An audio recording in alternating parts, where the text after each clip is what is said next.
Recreating yourself is a phrase many hear when it comes to self-improvement, but how many truly grasp the depth of this concept? How many are willing to take the leap and start this transformative journey? With the end of 2024 fast approaching, now is the perfect time for a real awakening. This guide is your comprehensive roadmap to reshaping yourself in 2025, drawing wisdom from Stoic philosophy and other influential thinkers along the way.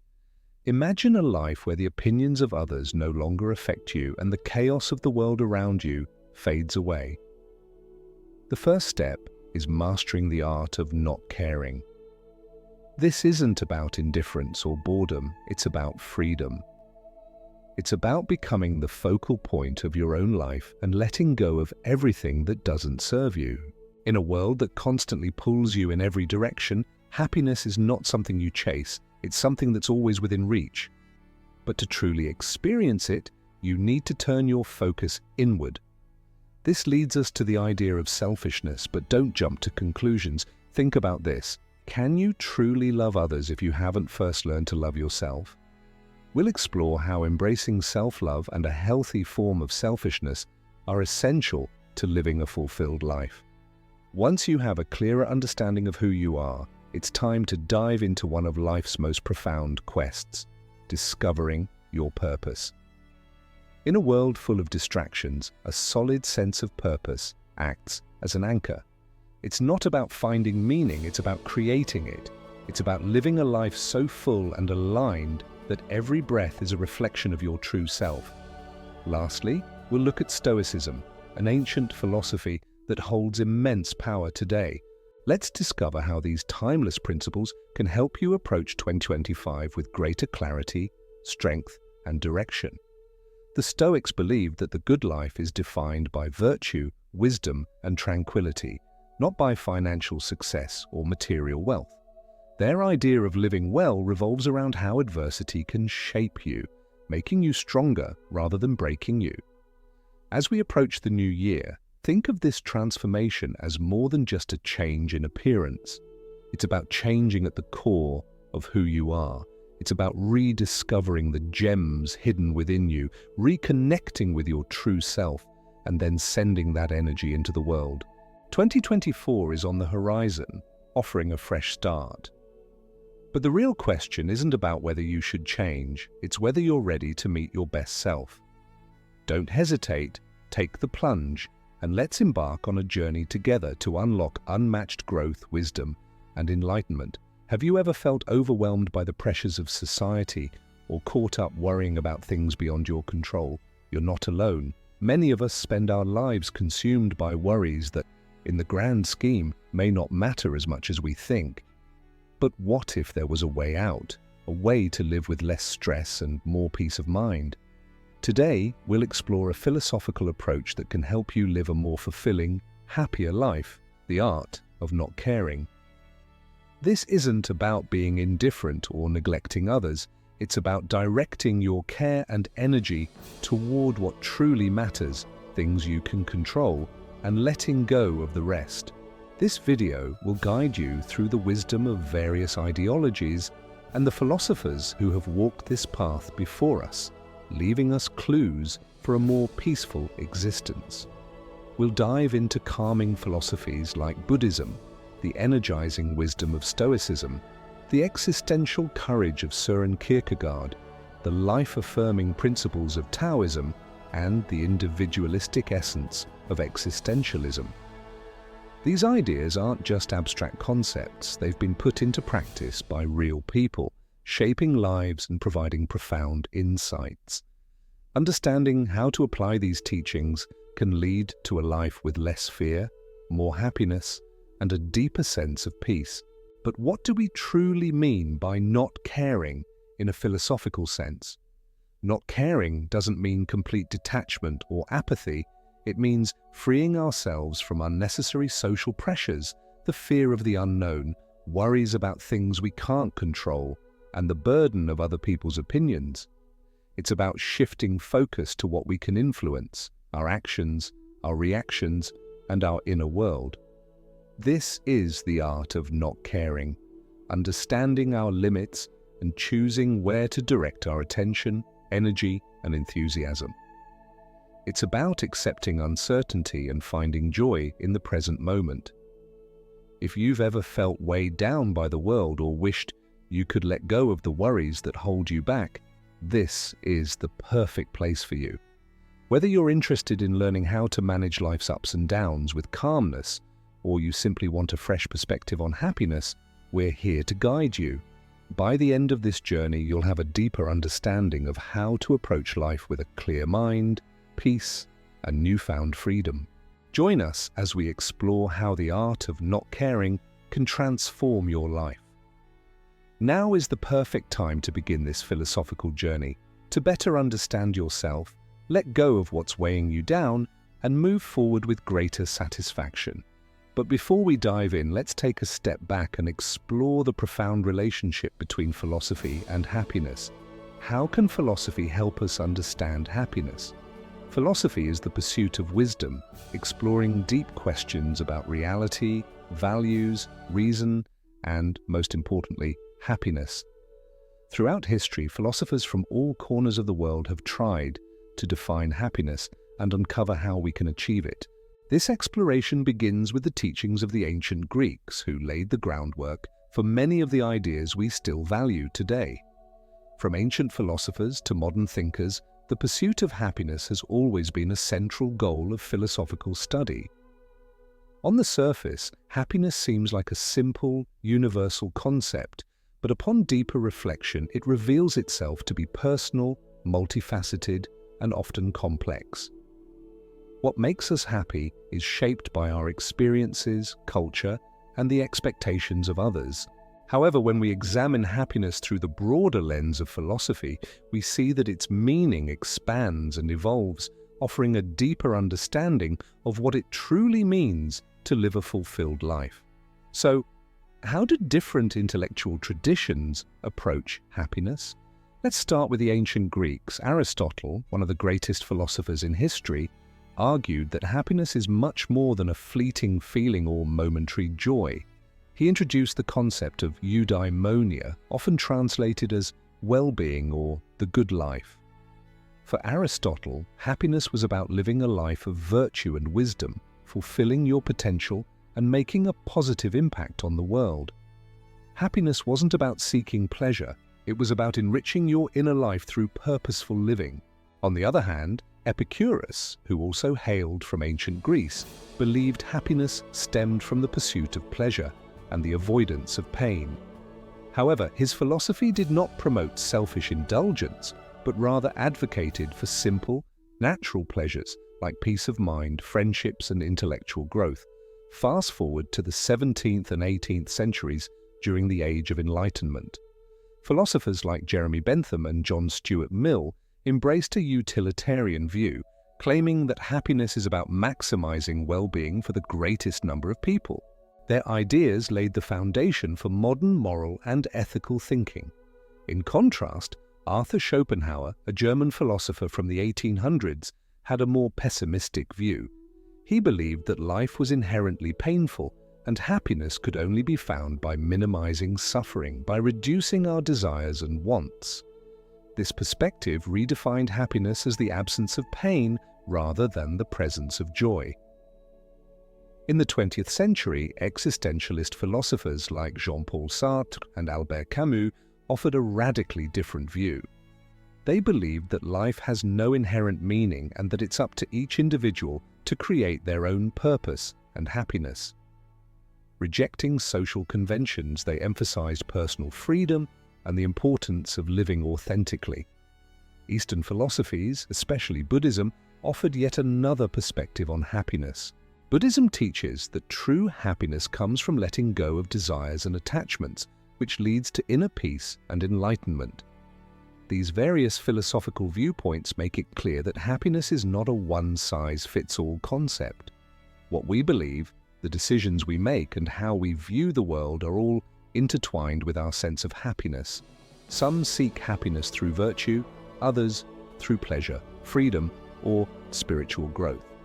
Today we'll explore how the art of not caring fits into these diverse philosophical perspectives on happiness. By learning to let go of unnecessary worries, we can find a more balanced and fulfilling life. It's important to understand that philosophy doesn't offer definitive solutions, but instead helps us ask the right questions. As we dive deeper into the art of not caring, we'll keep an open mind and question what we think we know, allowing the wisdom of these great philosophers to help us better understand what happiness truly is. Now let's take a closer look at Stoicism, an ancient Greek philosophy that has gained renewed interest today for its profound insights and practical advice on living a good life. Stoicism, founded by Zeno of Citium in Athens in the early 3rd century BC, has had a lasting influence on philosophical thought. However, it was the later Stoic philosophers like Epictetus, Seneca, and Marcus Aurelius whose ideas have truly withstood the test of time.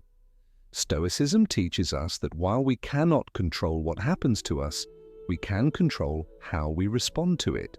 It emphasizes the importance of self-discipline, virtue, and reason. The Stoics advise us to focus on what we can control and let go of what we cannot. This is a powerful method for learning the art of not caring. One of the key Stoic ideas is the distinction between two kinds of power: what is within our control and what is not. Epictetus, a former slave turned philosopher, wrote extensively about this in his Enchiridion, or Handbook, explaining that our opinions, desires, motivations, and actions are within our power, while external events and the actions of others are not. This distinction is essential for developing peace of mind and true happiness. By focusing on what we can change, our inner world, we free ourselves from the weight of external circumstances. The Stoic philosophy distinguishes between what is within our power and what is not. The things beyond our control, such as our body, property, reputation, and any external events, are not within our realm of influence. The Stoics urge us to focus our energy on what we can manage, such as our actions, thoughts, and reactions, while letting go of concerns over things outside our control. This approach doesn't mean we should ignore our responsibilities. Rather, it teaches us to prioritize what truly matters and to not waste emotional energy on what we can't change. It's about choosing to remain unshaken by the external circumstances that come our way, thus maintaining peace of mind. This skill of not caring can be seen in the writings of Marcus Aurelius, a Roman emperor and Stoic philosopher. Despite his immense power, Marcus understood that all worldly achievements are temporary. In his Meditations, he emphasized that happiness lies in the way we think, not in external accomplishments. He wrote, "Very little is needed to make a happy life. It is all within yourself, in your way of thinking."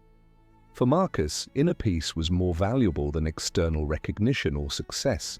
He practiced the Stoic art of not caring about what he could not control, focusing instead on cultivating tranquility and virtue within himself.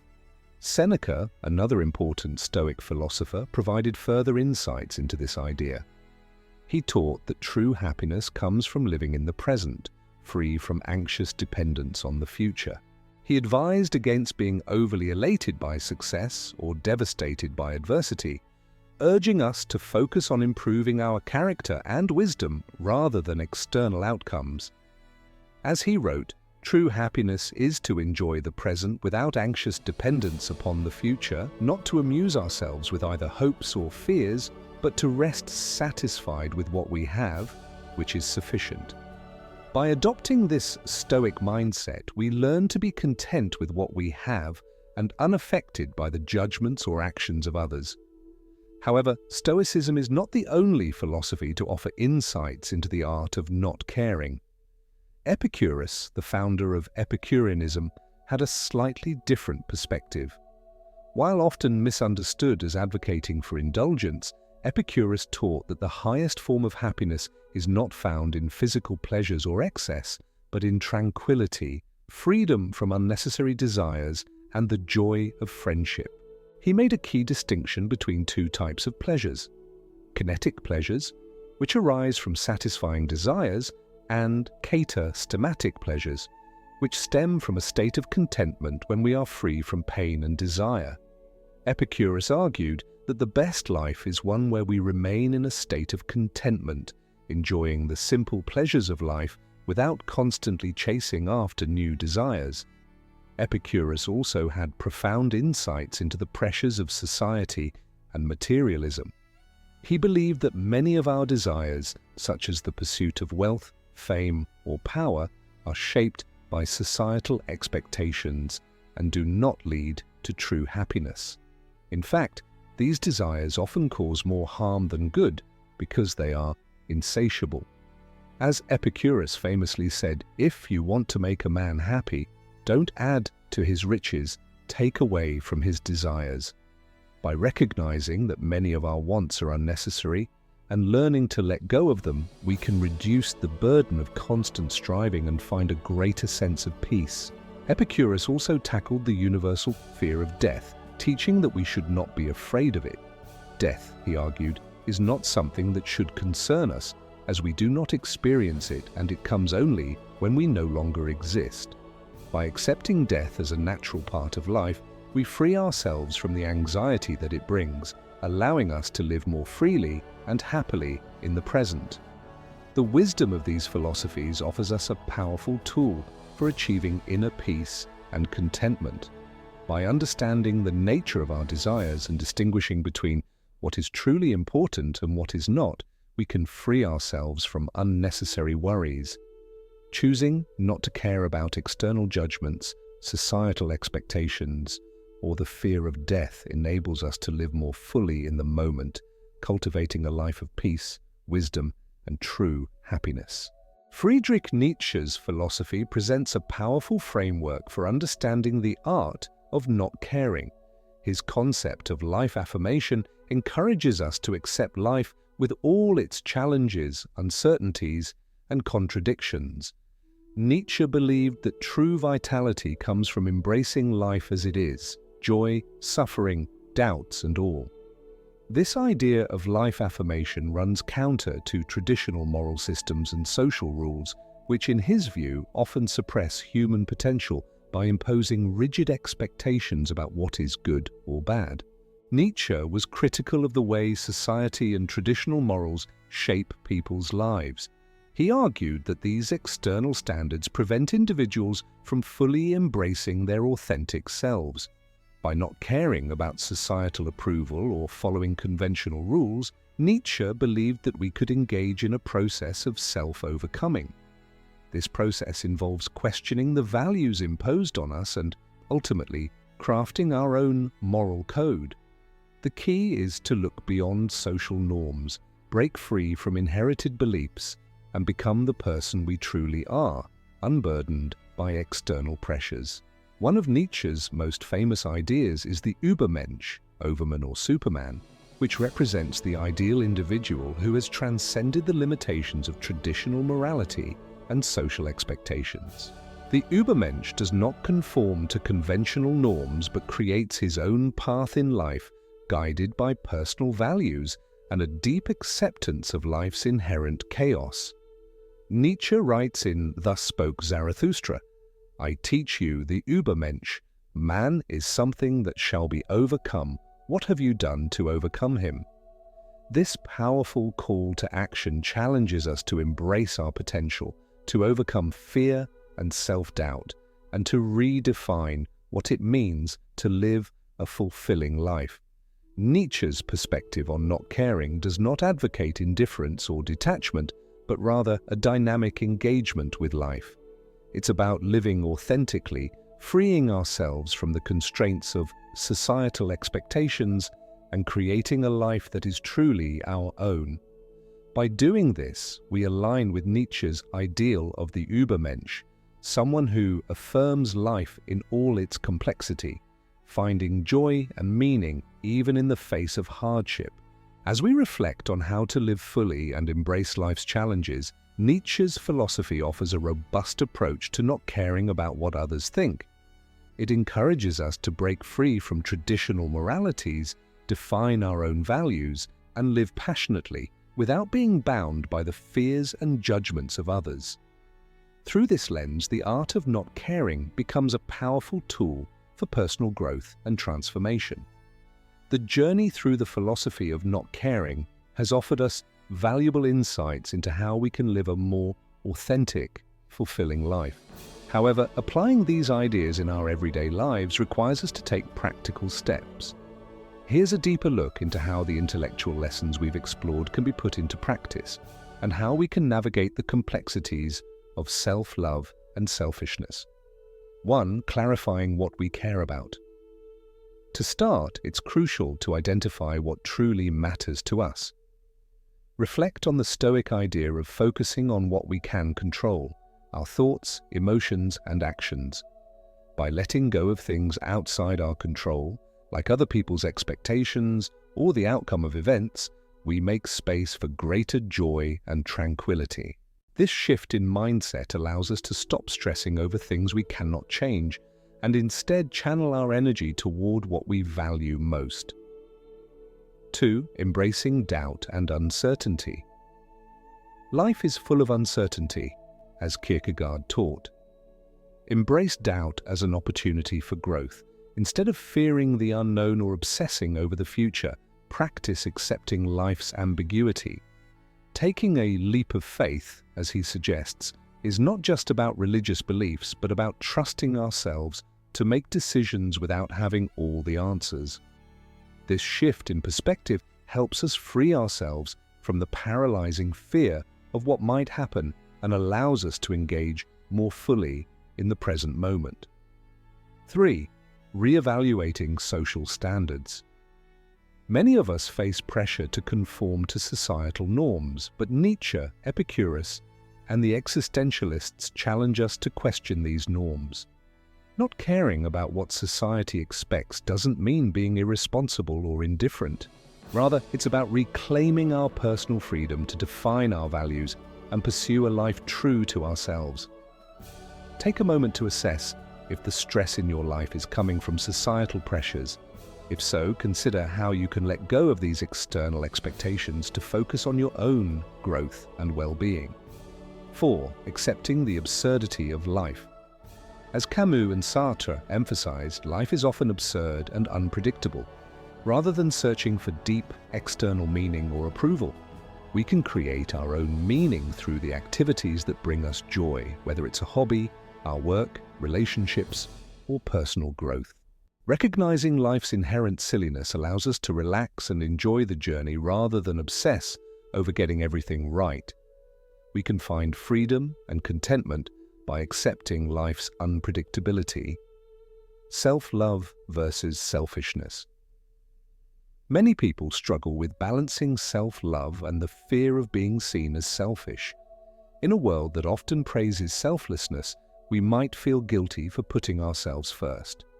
But the truth is, self-care is necessary for well-being. Philosophers like Aristotle and modern thinkers like Carl Rogers and Abraham Maslow stress the importance of nurturing ourselves so that we can better serve others. Setting boundaries, taking time for rest, and prioritizing our mental and physical health is not selfish. It's essential for living a balanced life. Nietzsche, for example, emphasizes the importance of self-overcoming, which requires us to care for ourselves in order to grow and create our own values. Similarly, the Buddha's teachings on non-attachment help us realize that it's okay to love ourselves without being overly attached to material success or others' opinions. Learning to embrace both our strengths and flaws allows us to lead a more peaceful, authentic life. Practical tools, mindfulness and self-compassion. Mindfulness practices can help integrate these lessons into daily life. By being present and paying attention to our thoughts and emotions without judgment, we begin to see them for what they are, temporary and fleeting. This practice builds self-awareness and teaches us not to get lost in worries or judgments. Taking time each day to breathe deeply, focus on the present moment, and practice gratitude can help reinforce the philosophy of non-attachment and self-compassion, patience, and bravery in practice. As we apply these intellectual lessons, remember that the path to a life of not caring is ongoing. It requires patience, courage, and continuous self-reflection. There will be moments of uncertainty, fear, and resistance, but it's important to recognize these as normal. Instead of avoiding or suppressing them, we can use these moments as opportunities for growth and learning. Over time, we can gradually shed the unnecessary weight of others' expectations and focus on what truly brings us happiness and fulfillment. By following these steps and cultivating mindfulness, self-love, and a deeper understanding of our personal values, we can navigate the complexities of life with greater ease. The art of not caring isn't about neglecting responsibilities or ignoring the needs of others. It's about embracing our own humanity, setting healthy boundaries, and living authentically. As we embark on this path, we move closer to the freedom, joy, and peace we deserve. I didn't fully grasp the importance of self-love and a certain kind of selfishness until I started exploring philosophy and psychology. These lessons not only transformed my personal life, but also significantly impacted my professional life, making me both happier and more successful. That's why I believe this series offers something valuable for everyone, whether you're seeking personal growth, professional success, or simply curious to learn more about yourself.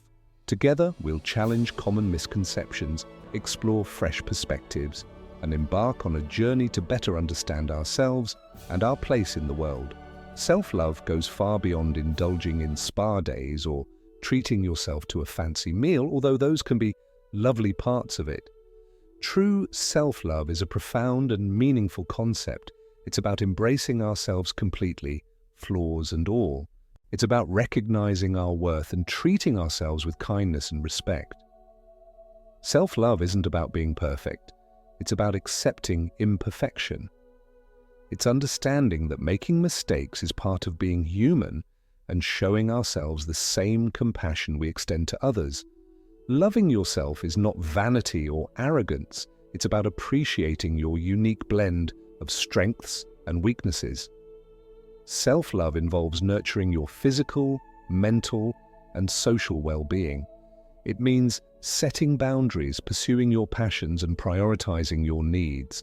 It's about taking care of your body, keeping your mind sharp, and nourishing your spirit.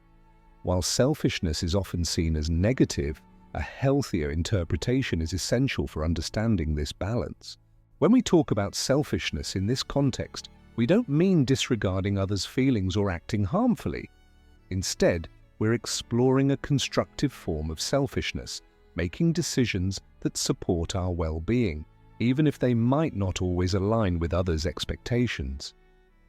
This type of selfishness allows us to say no when necessary, pursue dreams that might defy norms, and prioritize our needs. It's recognizing that our wants and needs are just as valid as those of others. The relationship between self-love and healthy selfishness is deeply intertwined. To truly love ourselves, we must sometimes be a little selfish, setting boundaries and making choices that support our health and happiness. In turn, this empowers us to value ourselves and foster personal growth.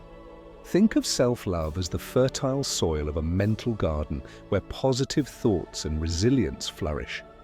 Healthy selfishness is the gardener's hand, tending and nourishing this space. Together, these practices help us navigate life's challenges with strength and assurance. The importance of self-love has long been recognized by philosophers and psychologists. Carl Rogers, a pioneer in humanistic psychology, emphasized the concept of unconditional positive regard, loving and accepting oneself wholly without conditions. Rogers believed this acceptance was essential for reaching self-actualization, the peak of psychological growth where individuals realize their full potential. As we delve into these ideas, we'll draw insights from thought leaders like Rogers, exploring their timeless wisdom. This journey is about more than gaining knowledge. It's about applying practical lessons to cultivate a life of balance, fulfillment, and self-respect. Let's embark on this exploration with open minds and a willingness to grow. According to the Buddha, neither self-indulgence nor complete denial of one's needs leads to true fulfillment. Instead, self-care, mindfulness, and ethical conduct create a harmonious path to personal and collective well-being. The Buddha's teachings also emphasize self-love through the cultivation of metta, loving kindness. This practice begins with self-compassion, as one cannot genuinely extend love and kindness to others without first developing it for oneself. Self-love in this context is not egotistical, but is rooted in understanding, forgiveness, and acceptance of one's imperfections. It is about cultivating inner peace and fostering growth, enabling us to extend the same kindness to others. Furthermore, the principle of interconnectedness in Buddhism highlights how self-love and caring for others are not mutually exclusive. By taking care of oneself, we become more capable of helping others. This perspective reframes selfishness as a form of preparation for altruism. For example, practicing mindfulness or meditation to maintain your well-being allows you to approach relationships and responsibilities with patience and clarity. Let's apply the Buddhist approach to a real-life scenario. Imagine you are overwhelmed with work and personal commitments. The middle way advises neither to overextend yourself to please others, nor to completely ignore your responsibilities. Instead, you might set healthy boundaries, meditate to regain balance, and address tasks with a calm mind. This self-care is not selfish. It prepares you to meet life's challenges with greater resilience and compassion. Key takeaways. Carl Rogers champions unconditional self-love and acceptance as foundational for growth. Abraham Maslow highlights self-love as essential for meeting needs and achieving self-actualization. Aristotle emphasizes self-love as a pursuit of virtue and excellence for personal flourishing. Ayn Rand argues for rational self-interest as a moral and practical path to happiness. Epictetus focuses on inner control and tranquility as acts of self-love and resilience. Jean-Paul Sartre views authenticity and responsibility as expressions of self-love and freedom. Buddhism advocates for balance, mindfulness, and loving kindness as keys to self-love and altruism.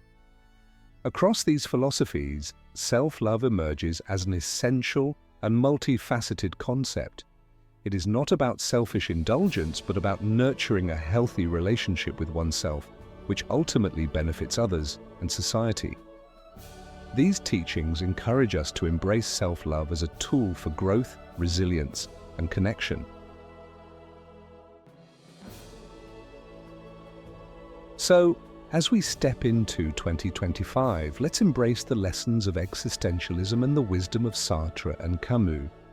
Life's meaning isn't something we find, it's something we create. In a world full of uncertainty, we have the freedom to define our paths, the courage to face the absurd, and the responsibility to live authentically. Make this year the one where you craft your masterpiece, live boldly, love deeply, and never stop seeking your truth. Thank you for watching. Stay inspired, stay purposeful, and until next time, keep creating the life you want to live.